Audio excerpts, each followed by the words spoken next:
Hello विद्यार्थी मित्रों, तो आप सभी का स्वागत करते हैं हमारे इस YouTube चैनल यूनिक एकेडमी के अंदर। तो विद्यार्थी मित्रों, आज हम कक्षा 10 विषय विज्ञान section number D Navneet assignment first exam 2025 का सेक्शन नंबर डी विद्यार्थी मित्रों, उसका पार्ट नंबर 5 जो बहुत ही आईएमपी है। विभाग डी में 2 प्रश्न आएंगे, समझ में आ रहा है ना। स्टार्ट करते हैं। नीचे दिए गए प्रश्नों के उत्तर लिखिए। पहला, पोषण के आधार पर सजीवों के मुख्य प्रकार बताइए। तो पोषण के आधार पर सजीवों के मुख्य 2 प्रकार है, एक स्वयंपोषी पोषण और एक विषमपोषी पोषण। अब स्वयंपोषी पोषण किसे बोलते हैं? जो सजीव अपना भोजन स्वयं बनाते हैं उन्हें स्वयंपोषी सजीव कहते हैं, राइट। और ऐसी पोषण पद्धति स्वयंपोषी पोषण पद्धति कहलाती है। उदाहरण हुआ, हरी वनस्पतियां अपना भोजन प्रकाश संश्लेषण के द्वारा स्वयं निर्मित करती है, स्वयं बनाती है। दूसरा, विषमपोषी, जो सजीव अपने भोजन के लिए अन्य सजीवों पर प्रत्यक्ष अथवा परोक्ष रूप से निर्भर होते हैं उन्हें विषमपोषी सजीव कहते हैं, और ऐसी पोषण पद्धति को विषमपोषी पोषण पद्धति कहते हैं। उदाहरण नंबर, मनुष्य एवं प्राणी अपने भोजन के लिए एक दूसरे पर निर्भर रहते हैं, ये विषमपोषी में आते हैं विद्यार्थी मित्रों। ठीक है, ये क्वेश्चन नंबर 1 था, राइट। पहले में पहला क्वेश्चन का आंसर था। दूसरा प्रश्न क्या पूछा है?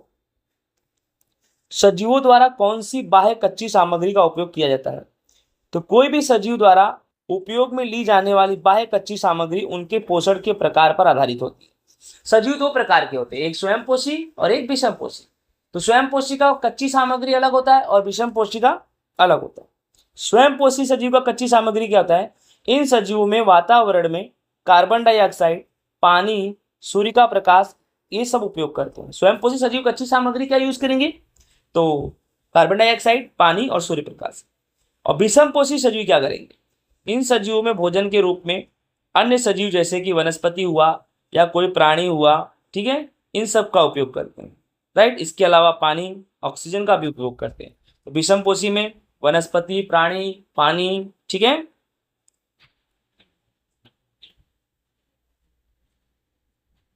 राइट, 2 तो हमारा ये कंप्लीट हो गया। पहले में 2 ही प्रश्न था, पोषण के आधार पर सजीवों के मुख्य प्रकार बताइए, समझाइए। और दूसरा नंबर, सजीवों द्वारा कौन सी बाह्य कच्ची सामग्री का उपयोग किया जाता है, राइट विद्यार्थी मित्रों। अब क्वेश्चन नंबर 2,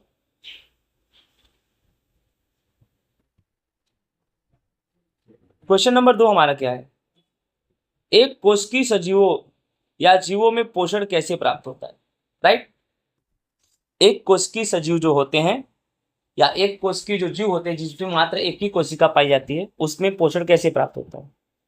एक कोशिकीय सजीव या जीव कई तरीकों से पोषण प्राप्त करते हैं, जिनमें वे अपनी पूरी कोशिका सतह से तत्वों का अवशोषण करते हैं। यानी एक कोशिकीय सजीव में मात्र एक कोशिका पाया जाता है, और यह जो एक कोशिका होता है वो पूरे कोशिका में छिद्र होते हैं, महीन छिद्र होते हैं, और उन्हीं छिद्र की सहायता से, अर्थात दूसरे शब्दों में कहे, एक कोशिकीय सजीव पूरे शरीर से भोजन प्राप्त करते हैं। उनके पूरा शरीर एक ही कोशिका का बना होता है और उसमें महीन छोटे छोटे छिद्र होते हैं, उसकी सहायता से ये हर एक तरह से शोषण करते हैं अलग अलग पदार्थों का। जैसे अमीबा या एक कोशिकीय सजीव है, यह अपने भोजन को ग्रहण करने के लिए एक कूटपाथ जैसी रचना बनाता है। अमीबा है अपने भोजन को कूटपाथ की मदद से निगल लेता है। कि स्वयंपोषी प्रकाश या रसायन से अपना भोजन स्वयं बना सकते हैं, और मृतोपजीवी मृत कार्बनिक पदार्थों से पोषण प्राप्त कर सकते हैं। ओके विद्यार्थी मित्रों, आई होप आपको अच्छे से समझ में आ रहा होगा, राइट ना। तो एक कोशिकीय जीवों द्वारा पोषण कैसे प्राप्त होता है मैंने आपको बता दिया।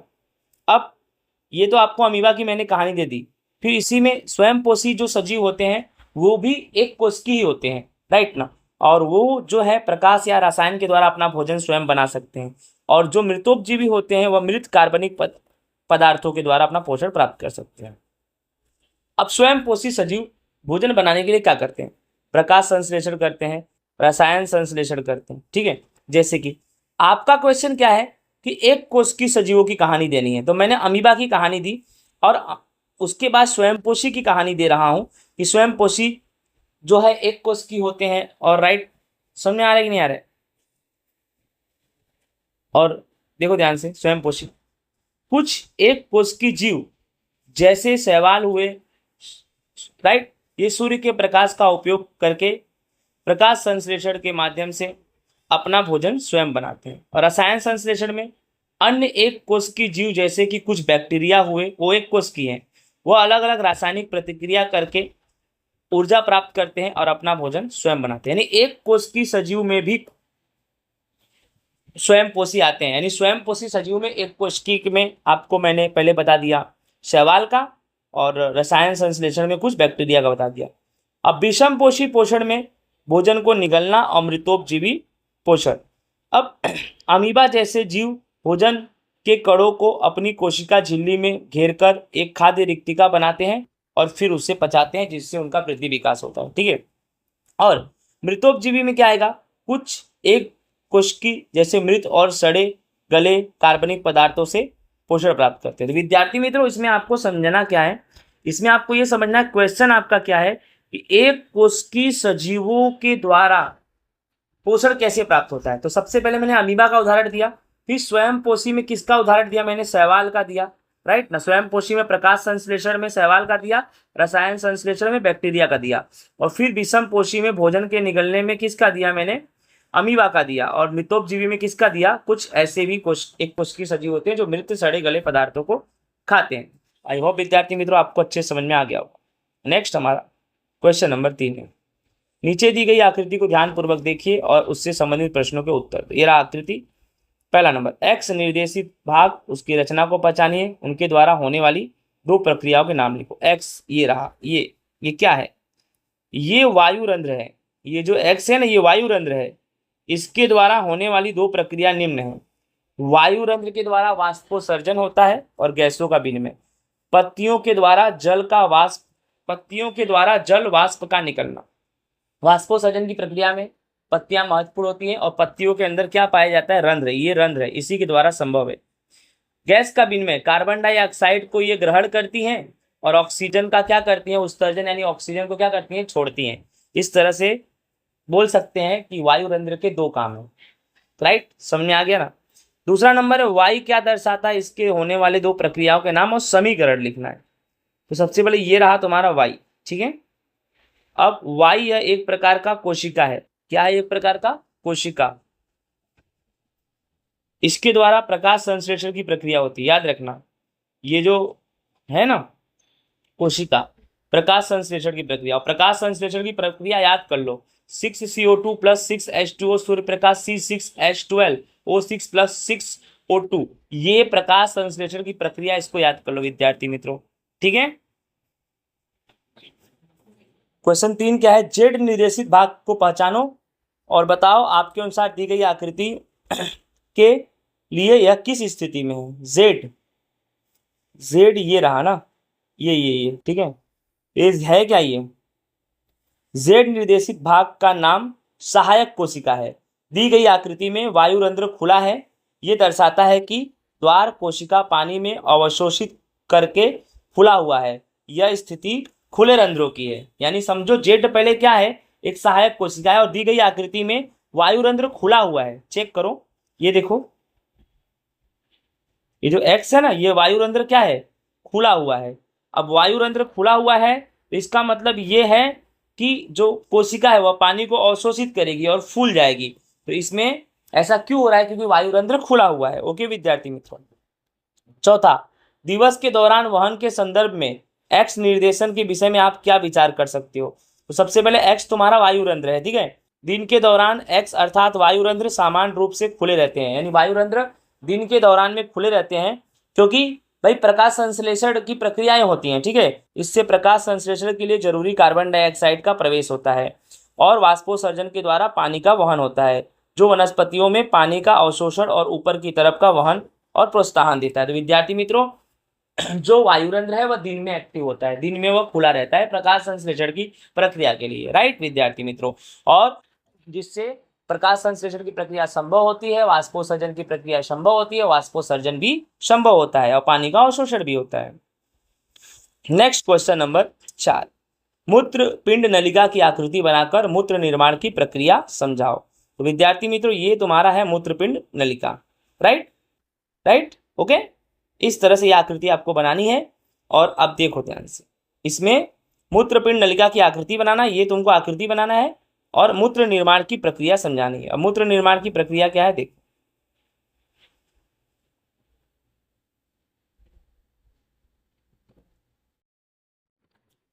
नेक्स्ट हमारा क्वेश्चन नंबर 4 है, मूत्र पिंड नलिका की आकृति बनाकर मानव का उत्सर्जन तंत्र समझाना है। तो विद्यार्थी मित्रों, ये जो हमारा है ये मूत्र पिंड नलिका की आकृति है, इसको आपको बनाना होगा। इसको बना के इसका नामांकित करोगे ना तो 2 नंबर इसी का मिलेगा।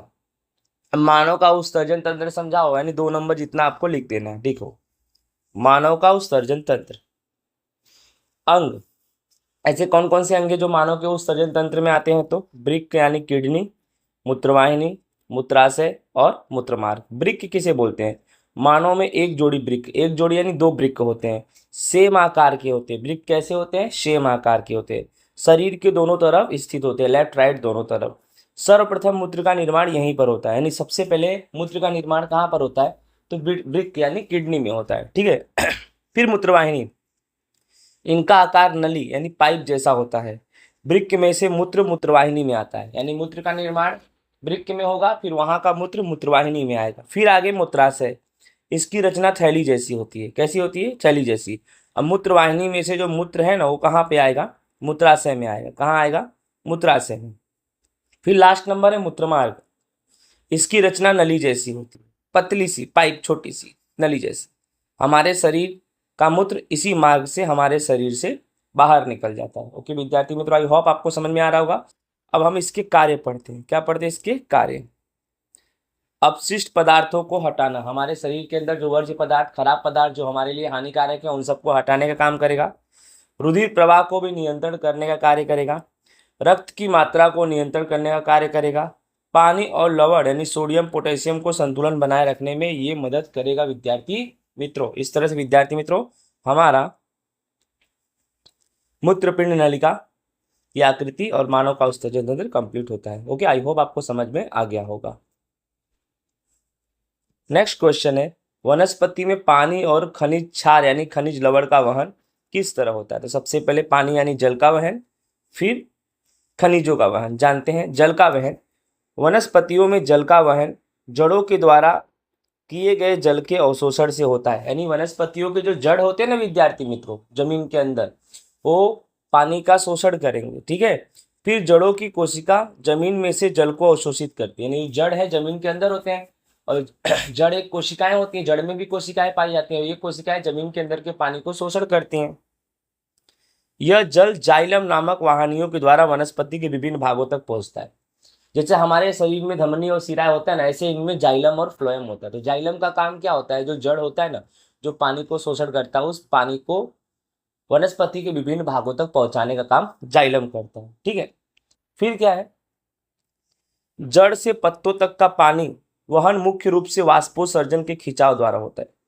वनस्पति के विभिन्न अंगों तक पानी तो पहुंचता है, लेकिन पत्तों तक जो पानी पहुंचता है उसमें एक प्रक्रिया होती है, उसका नाम है वाष्पोत्सर्जन, जिससे पत्तों में से पानी का भी वाष्पोत्सर्जन पर एक खिंचाव बल उत्पन्न होता है जो पानी को ऊपर की तरफ खींचता है। यानी सिंपल सी बात है, वनस्पति के विभिन्न अंगों तक पानी पहुंचता है, राइट ना, जाइलम के द्वारा, लेकिन पत्तों तक पानी पहुंचने में एक प्रक्रिया हो जाती है, उसको बोलते हैं वाष्पोत्सर्जन। खनिजों का वहन कैसे होता है? खनिज क्षार भी पानी के साथ जड़ द्वारा अवशोषित होते हैं। जब विद्यार्थी मित्रों, जब जड़, वनस्पति का जड़ जब पानी को अवशोषित करता है, शोषण करता है, तो उस जमीन के अंदर खनिज लवण भी पानी के साथ आ जाते हैं। यह क्षार पानी में से द्राव्य स्वरूप में जाइलम वाहिनियों के द्वारा ही वनस्पतियों के अलग अलग भागों तक पहुंचता है। यानी जो लवण है, खनिज लवण है, ये भी पानी के साथ ही जाइलम की सहायता से वनस्पति के अलग अलग भागों तक पहुंचता है। वनस्पतियों में वृद्धि और विकास के लिए जरूरी विविध खनिज तत्व जैसे कि नाइट्रोजन, फास्फोरस, पोटेशियम इत्यादि भी इसी तरह से वहन करते हैं।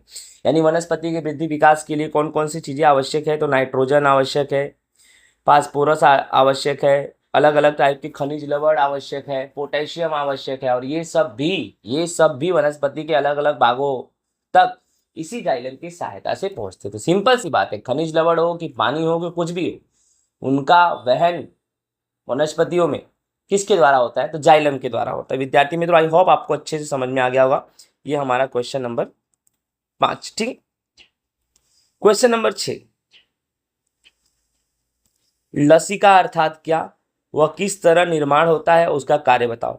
लसिका यह एक प्रवाही है। प्रवाही मतलब तरल पदार्थ है जो रुधिर परिसंचरण तंत्र के सब सिस्टम का एक भाग है। यानी हमारे शरीर में जो ब्लड सर्कुलेशन होता है ना, रुधिर का प्रवाह जो होता है ना ऊपर नीचे, उसी का एक भाग है। इसी लसिका या ऊतक कहते हैं और ये तरल होता है। इसका निर्माण कैसे होता है? लसिका का निर्माण तब होता है जब रुधिर कोशिकाएं की भित्ति में उपस्थित छिद्रों द्वारा कुछ प्लेज्मा प्रोटीन तथा रुधिर कोशिकाएं बाहर निकलकर ऊतक के अंत में कोशिकीय अवकाश में आ जाते हैं। यह लसिका है। यानी हमारे शरीर में ढेर सारी रुधिर कोशिकाएं हैं और रुधिर कोशिकाओं की दीवार को कोशिका भित्ति बोलते हैं। विद्यार्थी मित्रों, रुधिर कोशिकाओं की दीवार को कोशिका भित्ति बोलते हैं। कोशिका भित्ति में छिद्र होता है, उसी छिद्र की सहायता से कभी कभी प्लेज्मा प्रोटीन और अन्य रुधिर कोशिकाएं हमारे शरीर में बाहर आती हैं, राइट, जिसे हम लसिका बोलते हैं। और ये सब चाहे प्लेज्मा हो, चाहे प्रोटीन हो, चाहे अलग रुधिर कोशिका हो, सब ये तरल पदार्थ होते हैं। इसी को बोलते हैं हम लसिका।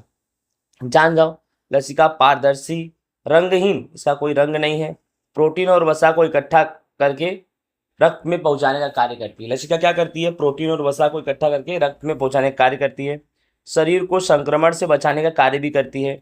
शरीर को ऊर्जा प्रदान करने का भी कार्य करती है। और शरीर की वृद्धि और विकास के लिए ये लसिका काफ़ी आवश्यक है। विद्यार्थी मित्रों, आई होप आपको अच्छे से ये क्वेश्चन समझ में आ गया होगा, राइट। चलो आगे चलते हैं धीरे, राइट। आगे क्वेश्चन हमारा क्या है? मनुष्य के हृदय की रचना समझाओ और रुधिर परिवहन समझाओ। ठीक है, तब ये मनुष्य के हृदय की रचना है। आकृति आपके सामने है, राइट। अब आकृति आप बनाओगे, मैंने एकदम आसान भाषा में लिख दिया, आपको ऐसे लिखना है एग्जाम में। मानव का हृदय कद कैसा होता है? एक मुट्ठी कद, आकार शंकु जैसा। अब इसका रचना जानो, यह एक पेशी अंग है, राइट। हृदय एक कोश की एक पेशी अंग है। इसके 4 खंड होते हैं, दायां आलिन, दायां निलय, बायां आलिन, बायां निलय। अब हृदय का कार्य क्या है? पंप की तरह कार्य करता है। कैसे कार्य करता है? पंप की तरह। ऑक्सीजन को शरीर के कोशिकाओं तक पहुंचाने का कार्य यही हृदय करता है। ऑक्सीजन को हमारे शरीर के अलग अलग भागों तक पहुंचाने का कार्य यही हृदय करता है। CO2 जैसे अपशिष्ट पदार्थों को हटाने का कार्य भी यही हृदय करता है। फिर हृदय में वाल्व भी होते हैं। हृदय में 4 वाल्व होते हैं, ये रक्त के प्रवाह को नियंत्रित करते हैं। जो हृदय के 4 वाल्व होते हैं, ये रक्त के प्रवाह को क्या करते हैं? नियंत्रित करते हैं। फिर रक्त वाहिकाएं, हृदय में धमनी होती है, राइट ना। इसमें देखो यही चीज पूछा है कि रुधिर का परिवहन समझाओ। तो रुधिर के परिवहन में ये टॉपिक आ रहा है आपका। धमनी जो है ना हृदय में, रुधिर को हृदय से शरीर के अलग अलग अंगों तक पहुंचाने का कार्य करती है। धमनी क्या करती है? रुधिर को हृदय से शरीर के अलग अलग अंगों तक पहुंचाने का कार्य करती है। और शिरा क्या करती है? रुधिर को शरीर के अलग अलग अंगों से हृदय तक लाने का कार्य करती है। अब इसका विद्युत चालन प्रणाली कैसे आए थे? हृदय के धड़कने को नियंत्रित करना। हृदय में एक विद्युत चालन प्रणाली पाया जाता है। हृदय के अंदर एक विद्युत चालन प्रणाली पाया जाता है जो हृदय को धड़कने को नियंत्रित करता है। अब विनिमय क्या होता है? किस गैसों का? यहाँ पर O2 और CO2 का वहन होता है।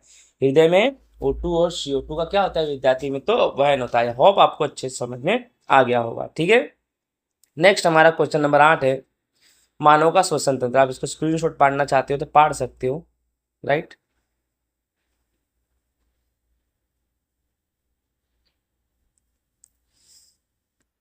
मानव का श्वसन तंत्र। तो मानव का श्वसन तंत्र गैसों के आदान प्रदान के लिए जिम्मेदार अंग और संरचनाओं का एक जटिल प्रणाली है। तो मानव का श्वसन तंत्र एक जटिल प्रक्रिया है, एक जटिल प्रणाली है जिसमें गैसों का आदान और प्रदान होता है अलग अलग अंगों की सहायता से। सबसे पहला है नासिका और नासिका मार्ग, यानी नासिका कोटक।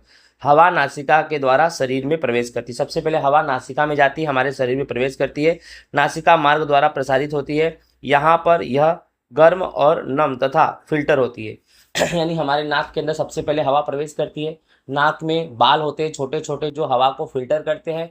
फिर नाक में चिपचिपा पदार्थ होते हैं जो कचरों को अंदर चिपका लेते हैं, ठीक है। आगे कहानी है गला और स्वर यंत्र की। अब नासिका मार्ग में से हवा गले और स्वर यंत्र में आती है। स्वर यंत्र में स्वर तंतु होते हैं जो आवाज उत्पन्न करते हैं। बोलिए, नासिका मार्ग में से हवा कहाँ आएगी? गले और स्वर यंत्र में। स्वर यंत्र एक स्वर पेटी होती है, इसमें अलग अलग प्रकार के तंतु होते हैं जो आपके आवाज को उत्पन्न करते हैं। अब आया श्वास नली। अब स्वर यंत्र में से हवा कहाँ आएगी? श्वास नली में प्रवेश करेगी। श्वास नली एक लंबी नली है और ये नली डायरेक्टली फेफड़े तक जाती है। समझ में आया ना? श्वास नली एक लंबी नली है और ये कहाँ तक जाती है? फेफड़े तक। यानी स्वर यंत्र में से हवा कहाँ आ गई? श्वास नली में। अब श्वास वाहिनी और श्वास वाहिकाएं, फिर श्वास नली यह दो मुख्य श्वास वाहिनियों में विभाजित हो जाती है। यानी ये जो श्वास नली है ना, आगे जाके मुख्य दो भाग में बढ़ जाएगी, प्रत्येक भाग फेफड़े में प्रवेश करती है। फिर श्वास नली से हवा श्वास वाहिनी में प्रवेश करती है।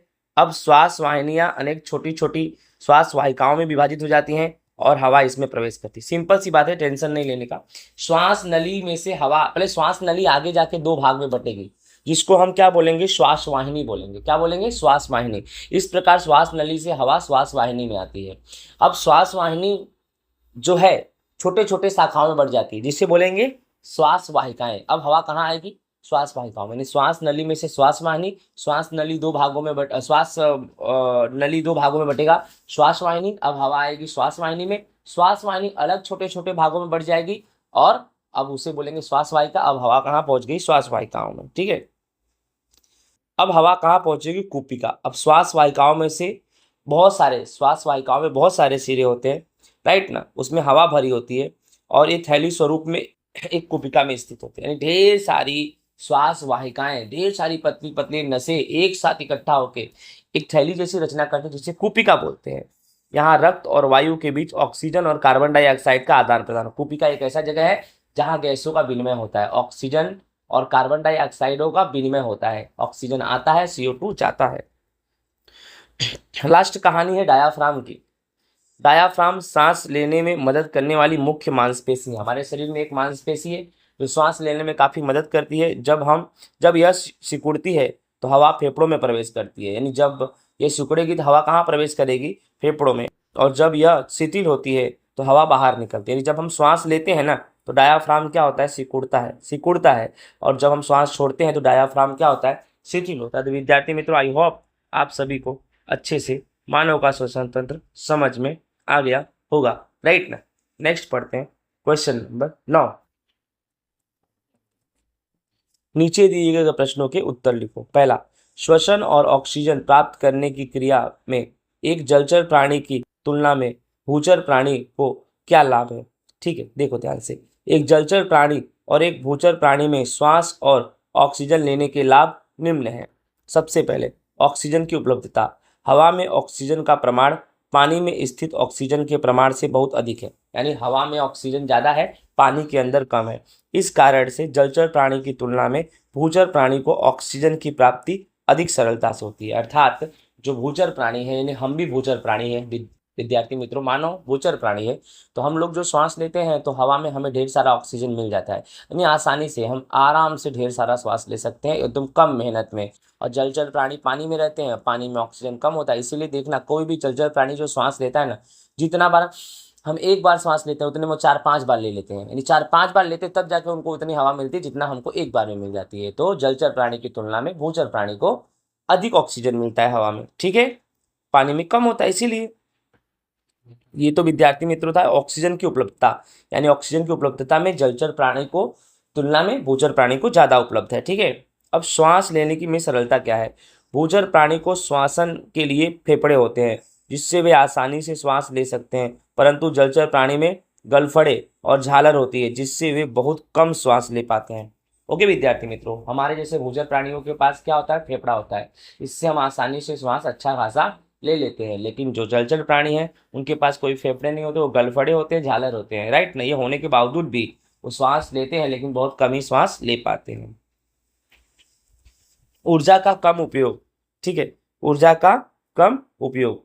तो हवा में धूली ऑक्सीजन भूचर प्राणी सरलता से प्राप्त कर लेता है, जबकि जल में जलचर प्राणियों को ऑक्सीजन ग्रहण करने के लिए अनेक क्रियाएं करनी पड़ती है जिससे उनकी अधिक ऊर्जा का उपयोग होता है, जबकि भूचर ऊर्जा कम उपयोग करते हैं। यानी ऊर्जा का कम उपयोग, यानी जो भूचर प्राणी है, मानव है, राइट ना, वो सब जो श्वास लेते हैं ना तो कम ऊर्जा में अच्छा खासा उनको ऑक्सीजन मिल जाता है। लेकिन जलचर प्राणी में भाई जल के अंदर ऑक्सीजन कम होता है तो ये मेहनत ज़्यादा करते हैं और ऑक्सीजन कम मिलता है। तो भूचर प्राणी कम मेहनत में अच्छा खासा ऑक्सीजन प्राप्त कर लेते हैं और जो जलचर प्राणी है ना मेहनत ज़्यादा करते हैं पर ऑक्सीजन उतना उनको मिलेगा। कहाँ से मिलेगा, पानी में ऑक्सीजन पहले से क्या होता है, कम होता है। विद्यार्थी मित्रों, आई होप आपको समझ में आ गया होगा।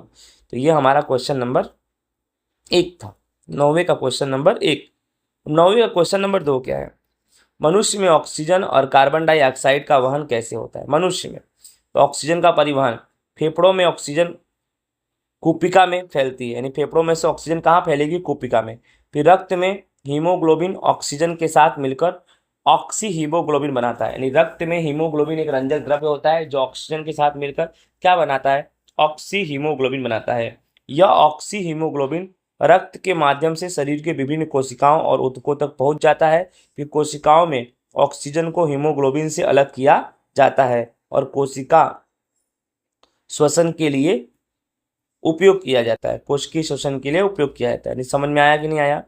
राइट। फेफड़ों में ऑक्सीजन कुपिका रक्त में फैलेगी, फिर इसमें एक हीमोग्लोबिन रंजक द्रव्य होता है जो हमारे मतलब खून में ऑक्सीजन के साथ मिलेगा और ऑक्सी हीमोग्लोबिन बनाएगा, और ऑक्सी हीमोग्लोबिन रक्त के माध्यम से शरीर के अलग अलग भागों तक पहुंचेगा। फिर कोशिकाओं में ऑक्सीजन को हीमोग्लोबिन से अलग किया जाता है जिससे कोशिका श्वसन लेने के लिए तैयार किया जाता है। ठीक है। फिर कार्बन डाइऑक्साइड का परिवहन कैसे होता है? तो कोशिका श्वसन के दौरान कार्बन डाइऑक्साइड रक्त में फैल जाता है। यह CO2 कोशिका श्वसन के दौरान ही उत्पन्न होता है। जब कोशिकाएं श्वसन लेती है तभी ये उत्पन्न होता है।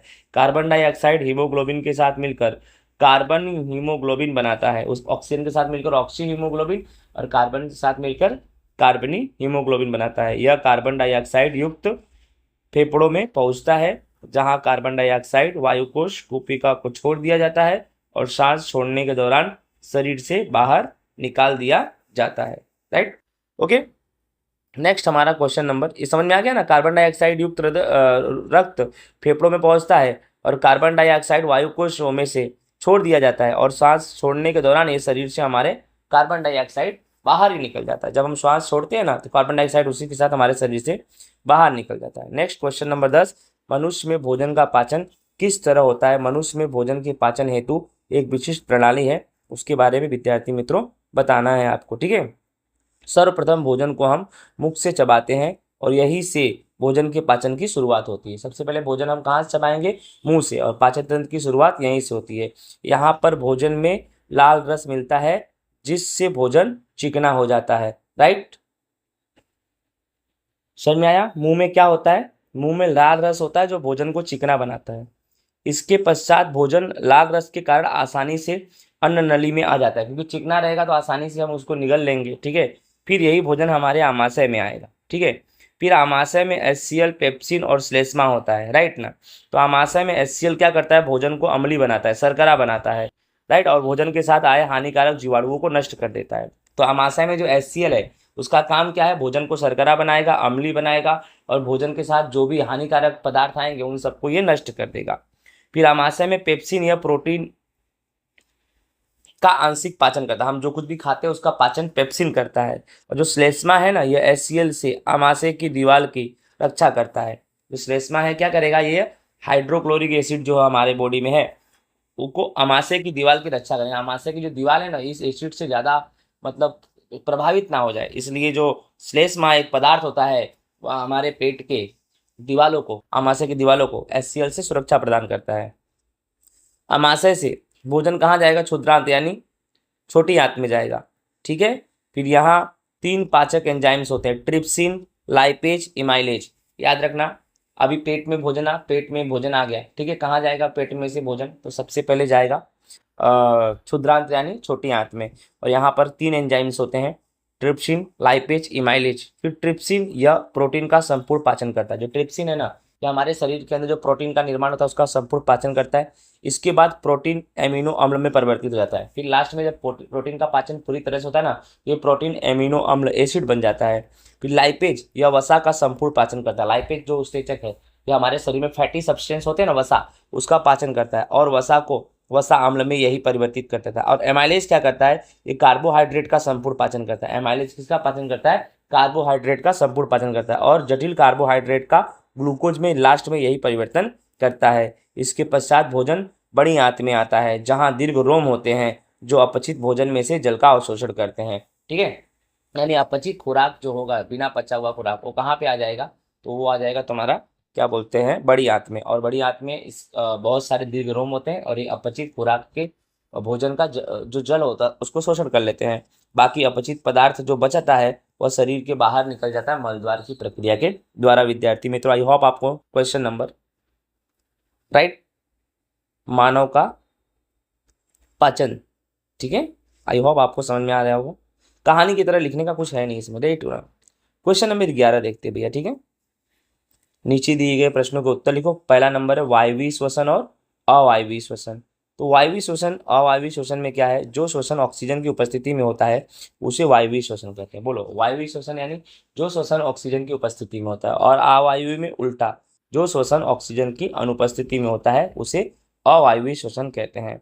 फिर इसमें ग्लूकोज का पूर्ण विखंडन होता है, यानी ग्लूकोज का पूरा संपूर्ण विखंडन हो जाता है, क्योंकि उसमें ऑक्सीजन की उपस्थिति होती है और इसमें होती नहीं है, तो ग्लूकोज का पूर्ण विखंडन नहीं होता। इस क्रिया में CO2 और H2O का निर्माण होता है, यानी वायु श्वसन के अंत में हमें CO2 और पानी मिलेगा, और इस क्रिया में CO2 अल्कोहल मिलेगा, ठीक है, ओके। फिर इस क्रिया में ग्लूकोज के अणु से 38 ATP ऊर्जा मुक्त होती है, यानी इस क्रिया में ऑक्सीजन होता है और इसमें जो ऊर्जा मिलती है 38 ATP मिलती है, और इस क्रिया में ग्लूकोज के अणु से मात्र 2 ATP ऊर्जा प्राप्त होती है। तो वायवीय श्वसन ज्यादा इंपॉर्टेंट है, ठीक है। आई होप विद्यार्थी मित्रों आपको अच्छे से इसका अंतर समझ में आ गया होगा। इसी में दूसरा अंतर भी है, शाकाहारी प्राणी और मांसाहारी प्राणी। तो शाकाहारी और मांसाहारी, देखो ध्यान से, शाकाहारी प्राणी अपने भोजन के लिए पादपों पर निर्भर होते हैं। शाकाहारी प्राणी भोजन के लिए पादप यानी पौधों पर निर्भर होंगे, और मांसाहारी प्राणी अपने भोजन के लिए दूसरे शाकाहारी प्राणी पर निर्भर होंगे, ठीक है, राइट। अपने ही जैसे या दूसरे, राइट। शाकाहारी प्राणियों की क्षुद्रांत यानी छोटी आंत जो होती है ना, लंबी होती है, और मांसाहारी प्राणियों में क्षुद्रांत यानी छोटी आंत छोटी होती है, ठीक है। इन्हें भोजन को पचाने में सरलता होती है, यानी शाकाहारी प्राणी भोजन को आसानी से पचा लेते हैं, लेकिन इनको भोजन में पचाने में जटिलता होती है, बहुत सारी प्रक्रिया हो जाती है, ठीक है। हिरण, गाय, जिराफ शाकाहारी प्राणी है, शेर, बाघ, लोमड़ी, ये सब विद्यार्थी मित्रों मांसाहारी प्राणी। तो आई होप विद्यार्थी मित्रों अच्छे से आपको समझ में आ गया होगा, ये भी अंतर हमारा, राइट ना, शाकाहारी प्राणी और मांसाहारी प्राणी। उसके बाद क्या है हमारा, दी गई आकृति पर से उत्तर दो। ये आकृति दी गई, इसमें एक Y है और एक X है। तो दी गई आकृति किस प्रकार का रुधिर परिवहन दर्शाती है, उसका अर्थ बताओ। तो दी गई आकृति दोहरे परिसंचरण तंत्र को दर्शाती है। दोहरा परिसंचरण तंत्र अर्थात रुधिर हृदय में से 2 बार प्रसारित होता है। रुधिर हृदय में से कितनी बार प्रसारित होगा, 2 बार, एक बार फेफड़े की तरफ और दूसरी बार शरीर के सभी अंगों तरफ, यही बताता है, राइट ना। बोलो क्या है ये आकृति, क्या बताता है, तो दोहरा परिसंचरण तंत्र। अब दोहरा परिसंचरण तंत्र का मतलब है रक्त परिवाह का 2 बार, वह है हृदय से रुधिर में रक्त 2 बार प्रसारित होना, एक बार फेफड़े की तरफ, दूसरी बार शरीर के सभी भागों तरफ। एक्स में किस प्रकार के रुधिर परिवहन होता है, एक्स में, ठीक है। अब आपको ये एक्स, ये पाइप ना, इसमें कौन सा रुधिर परिवहन होता है देखते हैं, उसमें अब उसके अपवाद बताइए। तो एक्स ये धमनी है, एक्स जो है ना विद्यार्थी मित्रों धमनी है, और इसमें ऑक्सीजन युक्त शुद्ध रुधिर का परिवहन होता है। और अपवाद फुफ्फुसीय धमनी, यानी जितनी भी धमनियां होती है सब में ऑक्सीजन युक्त शुद्ध रुधिर का परिवहन होता है, लेकिन एक धमनी जो फुफ्फुसीय धमनी है, इसमें हृदय से फेफड़ों की तरफ बिन ऑक्सीजनीकृत यानी अशुद्ध रुधिर, यानी जितनी भी धमनियां सब में शुद्ध रुधिर बहता है, एक धमनी को छोड़ के, फुफ्फुसीय धमनी को छोड़ के फुफ्फुस धमनी में अशुद्ध रुधिर बहता है, ठीक है। अब वाई के नाम बताइए, और वाई शिरा है तुम्हारा, इसमें बिन ऑक्सीजनीकृत यानी अशुद्ध रुधिर का परिवहन होता है। तो शिरा शरीर के विभिन्न अंगों तक कार्बन डाइऑक्साइड रुधिर को हृदय में वापस ले आती है, जहां उन्हें फेफड़ों में शुद्ध होने के लिए भेजा जाता है। अब शिरा क्या करेगा, शरीर के विभिन्न अंगों से कार्बन डाइऑक्साइड रुधिर को हृदय में वापस ले आती है, और जहां से उन्हें फेफड़ों में शुद्ध होने के लिए भेजा जाता है। इस तरह से विद्यार्थी मित्रों ये भी हमारा होता है। और क्वेश्चन नंबर 4, हमारा शरीर कुशल ऑक्सीजन आपूर्ति प्राप्त करने में सक्षम है क्यों, ठीक है। तो लास्ट क्वेश्चन है, हमारे शरीर में दोहरा परिसंचरण और 4 खंड वाला हृदय के कारण कुशल ऑक्सीजन की आपूर्ति प्राप्त करने में हमारा शरीर सक्षम है। तो हमारा शरीर एक अच्छा कुशल ऑक्सीजन प्राप्त करने में सक्षम है, यस विद्यार्थी मित्रों, क्योंकि हमारे शरीर में दोहरा परिसंचरण तंत्र के साथ साथ हमारे शरीर में 4 खंड वाला हृदय होता है, जिसके कारण कुशल ऑक्सीजन की आपूर्ति प्राप्त करना सक्षम है। इससे ऑक्सीजन और बिन ऑक्सीजनित रक्त आपस में नहीं मिलते। हृदय होने से उसके 4 खंड होते हैं, 4 खंड में 2 वाल्व होते हैं, एक द्विपाटी वाल्व होता है, एक त्रिपाटी वाल्व होता है। ये वाल्व एक दूसरे से अलग होते हैं। दूसरे शब्दों में कहें तो ऑक्सीजन युक्त रुधिर और बिन ऑक्सीजन युक्त रुधिर यानी शुद्ध रुधिर अशुद्ध रुधिर कभी भी आपस में मिल सकते नहीं है। इससे ऑक्सीजनित रक्त शरीर के सभी अंगों तक सरलता से पहुंचता है, जिससे ऑक्सीजन युक्त रुधिर और बिन ऑक्सीजन युक्त रुधिर अर्थात शुद्ध रुधिर अशुद्ध रुधिर आपस में मिल नहीं पाते हैं, जिससे शुद्ध रुधिर आसानी से हमारे शरीर के सभी भागों तक पहुंचता है विद्यार्थी मित्रों। तो विद्यार्थी मित्रों इस तरह से हमारा ये चैप्टर नंबर 5 काफी बड़ा था। चैप्टर नंबर 5 होता है सेक्शन डी का पूरा। आई होप विद्यार्थी मित्रों आप सभी को अच्छे से समझ में आया होगा। जय हिंद, राधे राधे।